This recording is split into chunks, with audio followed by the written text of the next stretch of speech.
Tere tulemast tagasi ja julgustan taas kord kõiki siis ühinema meiega siin Eutserini alal Ülemiste keskuse A ukse ees. Meie järgmine ekspert aitab inimestel orienteeruda vananemise ühe kõige võimsama, kuid sageli tähelepanuta jäetud aspektis, meie vaimses heaolus. Psühholoog Dagmar Ainsoo räägib, kuidas stress meid vanandab ja kuidas kontroll tagasi võtta. Tere, Dagmar! Tere ka minu poolt! Aga enne kui me nüüd süveneme põhjalikult sellesse väga põnevasse ja natuke ka müstilisse teemasse, siis räägi palun natuke endast, et kes sa oled, mida sa teed ja millele siis sinu töö peamiselt keskendub? Ilmselt on mõistlik tutvustada ennast läbi oma töö.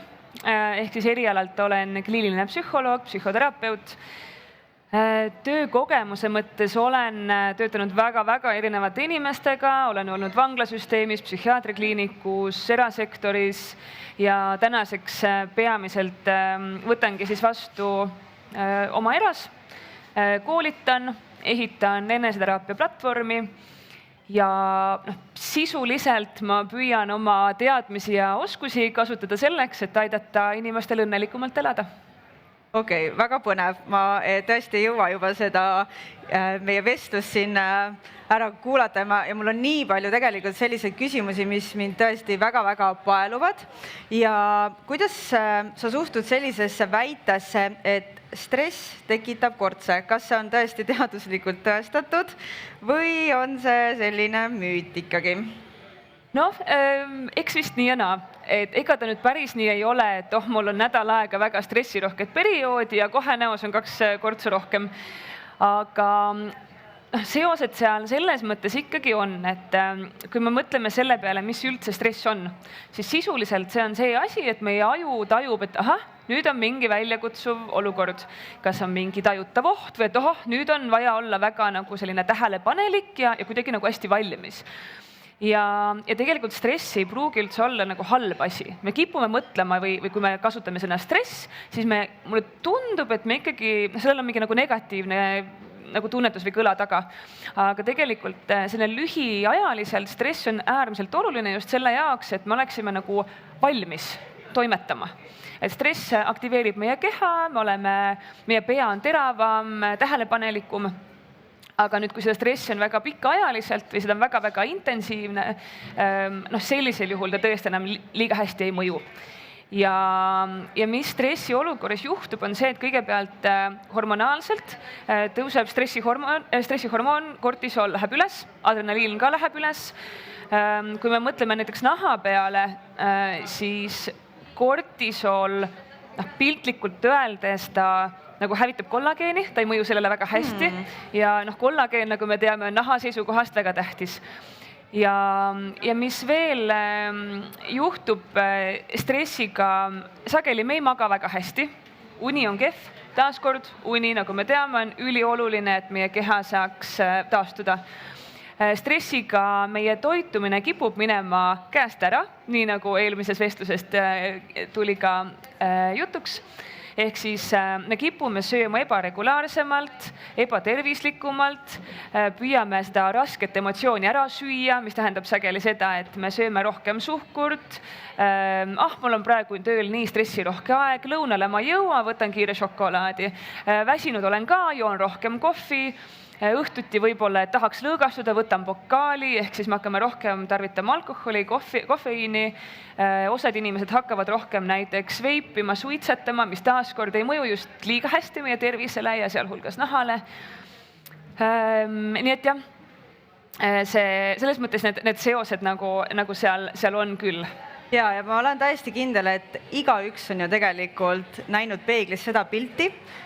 Kui meil see uni jääb natuke ikkagi selliseks vajaka, siis nagu see kuidagi, see lööb välja näost ja minu puhul on tõesti see, et kui ma näen, et nii, silmade alla on tekkinud väiksed kotikesed või kurjuse korts on kuskilt siit vaikselt paistmas, siis uni on tõesti see, mis, ütleme nii, see teeb juba pool tööd ära, et kui me lisame sinna otsa veel mõne väga hea toimiva kreemi, toitume tervislikult, siis see ongi üks selline ühtne ja toimiv ring. Ma usun, et sa oled sellega nõus. Jaa, täiesti nõus. Aga mis toimub meie ajus ja hormoonides, kui me oleme pideva pinge all? Hormonaalselt natuke juba rääkisime. Ajus seal on ka erinevad protsessid, mis siis juhtuvad, näiteks väga aktiivseks muutub amüktala, mis on niisugune emotsioonide keskus ja teatud muutused veel, aga võib-olla kuulajale isegi on huvitavam see, mida me nagu kehaliselt tunneme. Seda, et nüüd vist läks kortisol üles, me tegelikult me ei taju niimoodi või seda, mis täpselt meie aju teeb, me nagu ei tunne otseselt füüsiliselt. Aga stressiolukorras ka, nagu juba mainitud, meie keha aktiveerub, mis tähendab seda, et näiteks võib-olla oled ka kogenud, et näiteks enne mingit suurt, ma ei tea, võib-olla isegi enne tänast, kergelt läheb pulss üles, süda võib-olla peksab rohkem, me kipume higistama, võib-olla tekib kerge sihuke surinad, värinad, pingetunne lihastesse, kõhus võib-olla selline imelik tunne, et see on kõik, mis jälle meie keha, sisuliselt meie keha valmistub tegema sellist tugevat, intensiivset füüsilist pingutust, mis nagu juba mainitud, teatud olukordades on väga-väga funktsionaalne, aga kui see kestab nüüd väga pikka aega, siis meie keha väsib sellest ühel hetkel ära. See on umbes sama nagu parklas tühikäigul kogu aeg autole gaasi anda, et see lõpuks nagu lihtsalt kurnab. Ja samamoodi näiteks kortisool, et kui meie stressitase on kõrge, kortisol on üleval, meie immuunsussüsteem on madalam, mis teeb omakorda meid haavatavamaks erinevatele haigustele ja siis taaskord need omakorda kurnavad keha. Ja minul on tutvusringkonnas väga palju 40-50 pluss vanuses naisterahvaid. Ma pean tunnistama, ma enam tänu nendele ei karda vananeda, sest nad näevad absoluutselt imelised välja. Ja kui nende käest nagu küsida, et mis on siis teie see saladus ikkagi, siis väga palju tuleb välja just see, et nad on väga positiivse ellusuhtumisega, et tõepoolest nende elus võib-olla on kohati ikkagi ka vähem stressi ja pisut ma ikkagi julgeks väita, et see natuke oleneb ka sellisest isiksuse tüübist. Et see kohati ikkagi nagu see lööb näkku välja, et kuidas sa suhtud nii-öelda ellu. Ja siis ma küsingi, et kas on mõned isiksuse tüübid või harjumused, mis on siis stressist tingitud vananemise suhtes rohkem haavatavamad? Jah, ma võib-olla, et olla väga kuidagi korrektne, siis ma ei tahaks väga nagu isiksuse tüüpidesse minna. Tänapäevane teadus juba ikkagi ütleb, et ei ole nagu liiga head alust, et inimesi niimoodi kitsalt isiksuse järgi kastidesse jaotada. Et pigem me võiksime mõelda isiksusest niimoodi, et meil on kõigil isiksus, meil on kõigil mingid isiksuse jooned ja meil on kõigil need mingid jooned kõrgemad, mingid madalamad, aga mingi selline komplekt meil tuleb kõigil siis nagu kokku.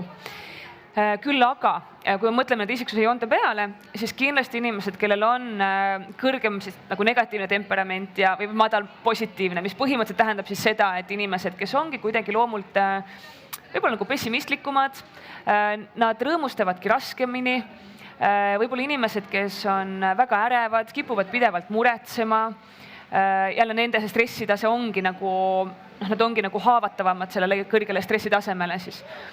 Inimesed, kes on näiteks väga perfektsionistlikud, kes nõuavad endalt väga-väga palju, sealt omakorda kipub tulema sellist igapäevaelu stressi, tööstressi rohkem, läbipõlemist rohkem. Et selles mõttes kindlasti teatud inimesed on nagu ka isiksus mõttes nagu haavatavamad.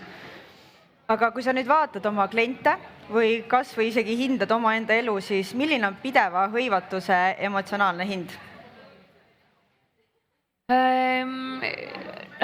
Kui ma siin kuulan seda küsimust, et pideva hõivatuse hind, siis ma jään kohe mõtlema selle peale, et meil on elus ju tegelikult palju erinevaid valdkondi.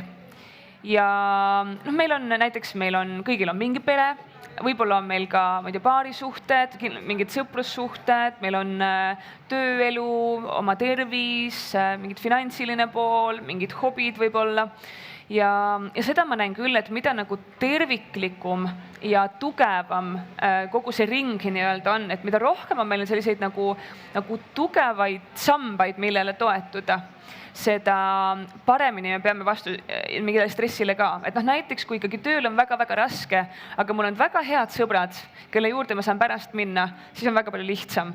Või näiteks kui mul on, ma ei tea, paari suhtes väga keeruline, aga mul on mingi väga kihvt hobi, kuhu ma tean, et on seal kodus, mis on, aga vähemalt mul on koht, kuhu minna, inimesed, kes mind ootavad, mul on midagi muud, mis tekitab minus rõõmu, elevust, eduelamust, eneseteostust, siis taaskord meil on see tasakaal püsib nagu paremini.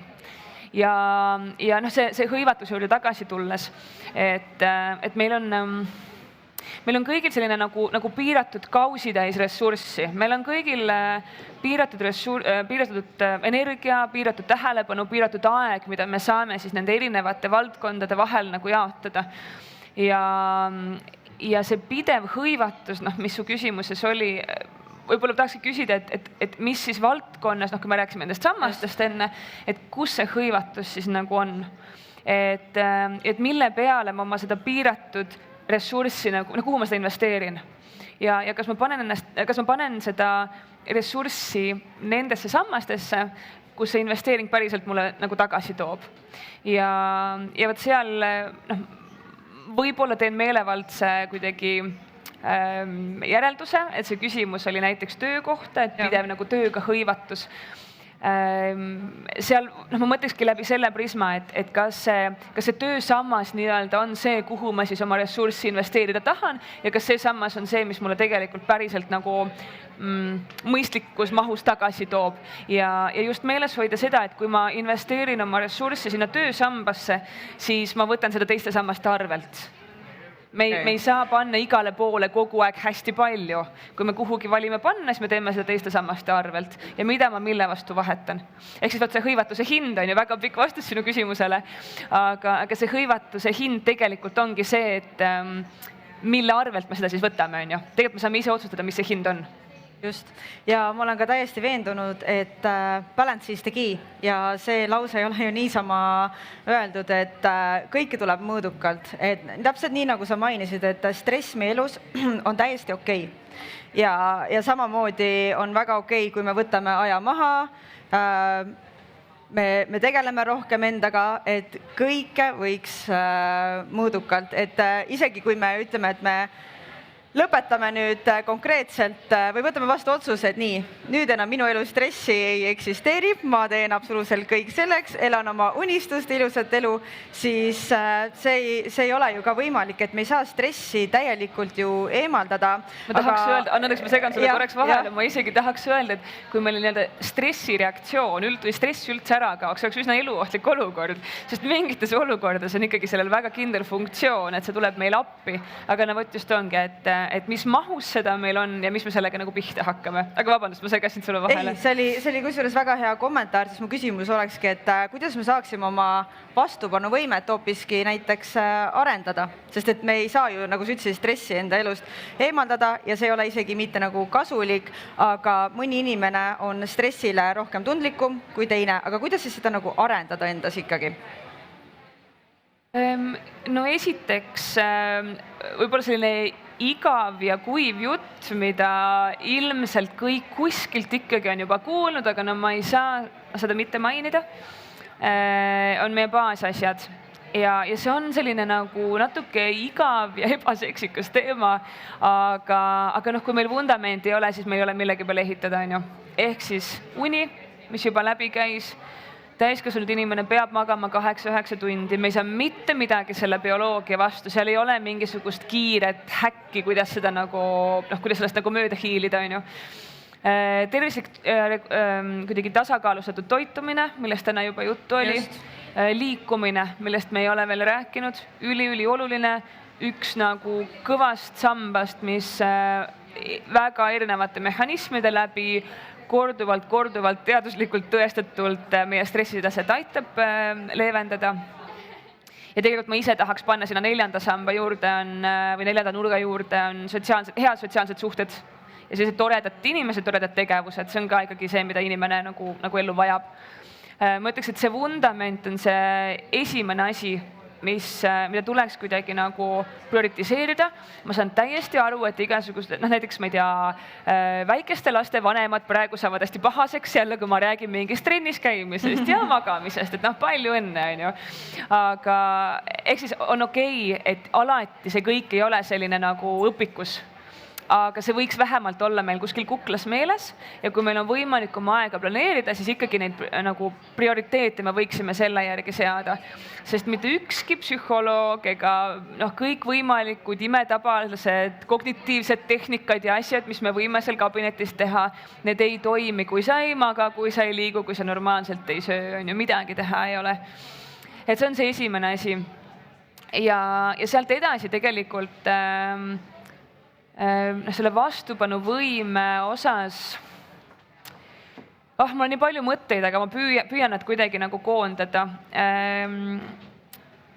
Ma korraks mainisin ka, et stress on see, kui meie aju tajub väljakutset. Ja väga lühidalt, kuidas meie psüühika töötab, on see, et me satume mingisse olukorda ja nüüd meie pea saab sellest olukorrast mingi info ja hakkab seda nagu kuidagi nagu analüüsima või tõlgendama. Ehk siis meie pea võtab selle tänase praeguse olukorra, võrdleb seda infot tänasest sellega, mis ta on varem kuulnud, näinud, kogenud, õppinud ja teeb selle põhjal sellise nagu järelduse, et okei, ma varasemast tean seda, järelikult see olukord praegu tähendab seda. Ja selle järelduse põhjal tekivad meil mingisugused tunded. Ja sisuliselt nüüd siis see, kuidas me ennast tunneme, ongi selle nagu tulemus või tagajärg, kuidas me mingites olukordades mõtleme. Ja ehk siis, oletame, et ma tulen täna, ma ei tea, siia üritusele. Ma tean, et mind kutsutakse siia istuma, sa hakkad minu käest küsima mingisuguseid küsimusi. Selline olukord on. Minu pea võib mõelda, et oh my god, nii kohutav, raudselt ma ütlen midagi lolli, raudselt sa küsid mingeid väga keerulisi küsimusi, raudselt tekib mingi väga piinlik olukord. Tõenäoliselt selliste mõtete peale mul tekib ebakindlus, hirm, ärevus, mis ei ole super mõnusad tunded. Aga teisest küljest ma tulen siia olukorda ja mul on võimalik mõelda, et see on kui põnev. Nii lahe, te kutsusite mind. Mul on võimalik reaalselt inimestele midagi anda. Mul on võimalik võib-olla kellelegi mingi hea mõte edasi kuidagi anda või vähemalt meelde tuletada. Nii lahe võimalus. Ja tõenäoliselt selliste mõtetega ma tunnen võib-olla mingit elevust, rõõmu, tänutunnet, mis on oluliselt mõnusamad tunded ja mõjuvad tegelikult ka meie kehale teistmoodi. Ehk siis taaskord väga pikk vastus, aga suur küsimus oli ka, on siis see, et kui meil on see vundamentum paigas, siis sealt edasi me saame õppida seda, kuidas suunata oma tõlgendusi või suunata oma mõtlemist selliselt, et see oleks reaalselt kuidagi nagu kasulik. Ja siin ma ei taha, ma võib-olla kiirelt viskan sellega vahel, et ma ei taha siin öelda, et mõtleme kõik asjad ilusaks. Vahel inimesed saavad nagu pahaseks natuke, et mis ma nüüd mõtlen, et kõik on hästi ja siis järsku ongi või. Et ma ei räägi sellisest nagu fake positiivsusest, et me peaksime kogu aeg ringi käima, et oi, elu on ainult lilled ja liblikad ja see on lihtsalt lapsik ja naiivne. Aga pigem mu mõte on see, et me võiksime aru saada, et meie mõtted on väga subjektiivsed asjad, neid on võimalik suunata ja meil on tegelikult võimalik treenida ennast otsima kõige nagu kasulikumat ja nagu optimaalsemat tõlgendust. Ja ma arvan, et see on see üks suur oskus ja ma ütlen täitsa teadlikult oskus, mitte selline maagiline võime või isiksusomadus, aga see on täiesti õpitav ja harjutatav oskus selle jaoks, et seda vastupanuvõimet siis nagu parandada, et tulla elu stressi olukordades kuidagi paremini toime. Jaa, see vastus ausalt pani isegi mõtlema ja ma olen ka väga paljudes sellistest keerulistest olukordadest tulnud justkui nagu jutumärkides võib-olla nagu võitjana välja enda jaoks, sest et ma muudan oma suhtumist, täpselt nagu sa ütlesid, et kui sa midagi kardad, siis ongi sul ju variante 2. Kas sa pöörad selle enda kasuks või enda kahjuks, et see on ka, ma arvan, tõesti väga selline oluline, mida siis meeles pidada. Aga kuna me ikkagi räägime siin ka vananemisest ja me kõik tahame ju väärikalt vananeda, siis mis sina arvad, kas väärikalt vananemine on pigem sellega rahu tegemine või ennetamine? noh, eks vist vananemist ennetada nagu ei olegi hästi võimalik. See on just selline elu juurde käiv paratamatus, et ühel hetkel me ikkagi vanemaks saame ja elukaar kuidagi liigub. Aga no ennetada nagu selles mõttes, et ma ei tea, käia iluprotseduurides, alustada varakult, ma ei kujuta ettegi, näiteks ma ei tea, hooldustega või võtta nüüd see trenniteekond ette, et nagu ennetada sõna otseses mõttes seda vananemist, mida me näeme peeglist. Sest et muidugi me loomulikult ju vananeme, me ei saa keegi seda kella nagu seisma panna. Et see oli natuke trikiga küsimus, aga nagu ma ütlen, nagu sa ise ka räägid, et mõtlemisel on suur jõud. Ja, võttes siis sõnasabast kinni, mulle juba meeldib ise mõelda niimoodi, et me ei jää vanaks, me saame vanaks. Natuke selline kerge sõnade mäng, aga ma arvan, et see tunnetus seal taga on hoopis teine. Ja kuidas keegi tõlgendab? Just täpselt samamoodi, kas on tõlgendamise küsimus? Et ma jään vanaks, elu saab läbi ja ma arvan, et päris paljud meist teavad inimesi, kes ma ei tea, 20 aastat järjest hakkavad surema. Et see ei pea nii olema. Ma arvan, et vananemise puhul et see võib olla väga ilus ja see võib olla väga lahedaid võimalusi täis protsess. Kui sa küsid välimuse kohta, siis mingi küsimuse osa sul oli ka, eks, et ütleme veel füüsilise keha mõttes ikkagi need asjad, millest me juba rääkisime, uni, seda võiks nagu algusest peale uni lihtsalt nii aitab meid nii palju asjadega. No seda on ju peeglist näha, kas sa oled väsinud või mitte, on ju. Ja ongi välimusel, aga seal on kõik muud asjad ka, kuidas meie peale see mõjub, kuidas meie kehale see mõjub, enesetundele, emotsioonidele, kõigele. Ja seal ka ei ole seda, et kui sa oled 45+, siis võib-olla oleks aeg hakata magama. Tegelikult mitte ainu, see võiks kohe algusest peale olla. Aga ühesõnaga, magamine, seesama toitumine, millest oli juttu, füüsiline aktiivsus, ülioluline. Ma ise võin jagada kuidagi isiklikku nagu sellist avastust või minu peas oli kogu aeg see pilt, et mina ei jää vanaks. Et mina olen see lahe selline 75+, kes käib ja reisib ja toimetab ja mul on isegi enda eluks kuidagi läbi mõeldud igaks etapiks mingid lahedad uued hobid või lahedad mingid tegevused, mida ma saan tegema hakata, et ma juba ootan seda, et ma saaks olla 45 ja 55 ja 65 ja see tundub kõik nii huvitav ja nii palju uusi nagu variante, et igal eluetapil on mingid lahedad uued nagu väljakutsed ja võimalused ja võt ühesõnaga, et mul endal on ka pilt sellest, kuidas ma olen see lahe 70-aastane, on ju. Siis mingi hetkel sain aru, et sa pagan, aga see ju tähendab, et mu keha peab olema mega heas vormis selle jaoks. Just. Et ma kuidagi, see on nii elementaarne, aga ma ei olnudki varem nagu väga selgelt läbi mõtestanud endale, et kui ma tahan olla selline nagu elus ja elav kõige paremas mõttes ka vanemaealisena, siis see ju tähendab seda, et mu keha peab suutma seda nagu mulle võimaldada, et ma saan reisida ja saan käia ja toimetada.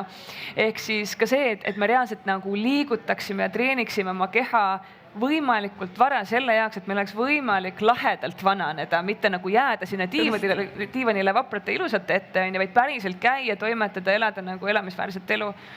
Ja need on, üks asi ka, mis täiesti teadus ütleb, on tehtud longituuduuringuid selle kohta, et mis on kõige suurem selline nagu õnnelikkuse näitaja või määraja. Ja üks ühine tegur, mis leiti, on õnnelikud suhted.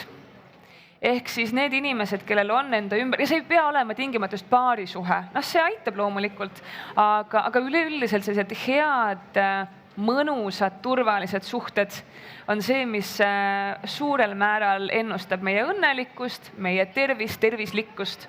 Nii et see on ka valdkond, kuhu tasub investeerida. Ja sa mainisid ka, et selleks, et nüüd 75-selt veel üliägedat elu elada, et tuleb hoolitseda oma keha eest. Ja on see siis ikkagi nii, et trenn tekitab meis teatud ju hormoone? Jaa, seal on palju asju, miks füüsiline aktiivsus on oluline, endorfiinid, ühesõnaga, et ma super kuivaks ei taha minna, just täpselt. et ühesõnaga üks asi on see nagu füsioloogiline pool, selline hormonaalne pool, mis muutub ja mis sellist heaolutunnet tekitab, aga mis on seal kõrval ka väga-väga oluline, on see, et füüsiline liikumine aitab tunda ennast nagu enesekindlamalt. See aitab seda sisekõnet tekitada, et ma tegin midagi enda jaoks, ma olen kiirem, ma olen tugevam, ma olen vastupidavam, mul on mingi asi, mida ma teen reaalselt hästi, ma saan minna sinna treeningsaali ja öelda, et ma olen üks nendest ja ma käin trennis, muidugi ma käin trennis ja ma tean täpselt, mida seal teha, mul on see lahe hobi ja ma mängin päris hästi tennist või ma olen päris hea, ma ei tea, padelis või mingis muus asjas, on ju. Et see aitabki sellise üldisele enesehinnangule kaasa, enesekindlusele kaasa. See on jällegi omakorda asi, mille me võtame ju igale poole kaasa, kuhu me lähme tööle, koju, sõprade ringi, on ju. Ehk siis jah, et füüsiline aktiivsus ei ole hea asi ainult mitte nagu keemilises mõttes, aga tegelikult kogu eluringi mõttes. Aga suurepärane ja tõesti suur aitäh sulle väga läbimõeldud nõuannete eest. Ja mis mina siit võib-olla nüüd kaasa võtsin, ongi see, et kuidas suhtuda väljakutsetesse. Kõik algab mõtlemisest ja täpselt nagu ma ka siin vahepeal meie vestluse keskel mainisin, et ma olen tõesti märganud, et õnnelikud inimesed ja terved ja tugevad, kes teevad ka trenni, nad jaksavad ja kannavad rohkem. Absoluutselt. Aga ma tänan sind ja me lähme nüüd väikesele 10-minutilisele pausile ja meie järgmine ja ühtlasi ka viimane ekspert on hoopis sisulooja, kes siis jagab oma kogemust ja tema on nüüd tõesti kõiki neid eelnevaid eksperte nõuandeid ka oma ilurutiinidesse lisanud. Nii et näeme 10 minuti pärast. Aitäh! Aitäh!